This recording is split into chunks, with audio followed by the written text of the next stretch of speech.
আসসালামু আলাইকুম। কেমন আছেন সবাই? বসুন্ধরা গ্রুপে নতুন একটি নিয়োগ বিজ্ঞপ্তি প্রকাশিত হয়েছে। এখানে ২ টি ক্যাটাগরিতে মোট ৬০ জন লোক নিয়োগ করবে।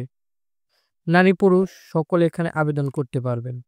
যাদের বয়স ১৮ থেকে ৩৩ বছর এবং শুধুমাত্র এসএসসি পাস করেছেন, তারা এখানে আবেদন করতে পারবেন। তাই ভিডিওটা শেষ পর্যন্ত দেখবেন, কারণ একেবারে পেয়ে যাবেন সকল তথ্য এক জায়গায় সহজভাবে। চলুন তাহলে শুরু করি আজকের চাকরির আপডেট নিয়ে। এখানে পদের নাম, বিভাগ, পদ সংখ্যা, শিক্ষাগত যোগ্যতা ও অভিজ্ঞতা দিয়েছে। সিকিউরিটি গার্ডে ৫০ জন নিয়োগ করবে, বেতন গ্রেড ২ এবং ফায়ারম্যানে ১০ জন নিয়োগ করবে। সিকিউরিটি গার্ডের বিভাগ সিকিউরিটি এবং ফায়ারম্যানের বিভাগ ফায়ার অ্যান্ড সেফটি। এখানে ২ টি কাজের জন্য শিক্ষাগত যোগ্যতা শুধুমাত্র এসএসসি পাস করতে হবে। এখানে অভিজ্ঞতার কোনো প্রয়োজন নেই। সিকিউরিটি গার্ডের ক্ষেত্রে নিম্নে শারীরিক যোগ্যতা থাকা আবশ্যক। পুরুষ ও মহিলাদের জন্য পুরুষদের জন্য উচ্চতা ৫ ফুট ৮ ইঞ্চি, বয়স ১৮ বছর থেকে ৩৩ বছর।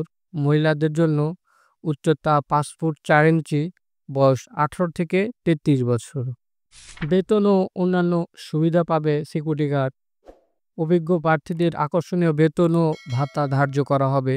কোম্পানির দক্ষ প্রশিক্ষক দ্বারা নির্বাচিত প্রার্থীদের প্রশিক্ষাকালীন ভাতাসহ ৬ সপ্তাহের প্রশিক্ষণ, মানসম্মত পোশাক ও আবাসন সুবিধা।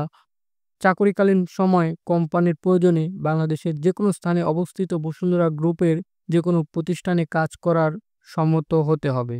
প্রার্থীগণকে শারীরিক সুস্থ ও সম্পূর্ণ সক্ষম হতে হবে। এখানে বাংলাদেশ প্রতিদিন ২০ নভেম্বর ২০২৫ এটি প্রকাশিত হয়েছে। আবেদনের পদ্ধতি কিন্তু সরাসরি অনলাইনে না। এখন কথা বলি আবেদনের সময় ও শেষ সময়। এখানে ২০ নভেম্বর ২০২৫ সকাল ১০টা থেকে ৫ ডিসেম্বর ২০২৫ বিকাল ৫টা পর্যন্ত আবেদনের সময়। এই সময়ের মধ্যে সরাসরি গিয়ে আবেদনটি সম্পূর্ণ করতে হবে।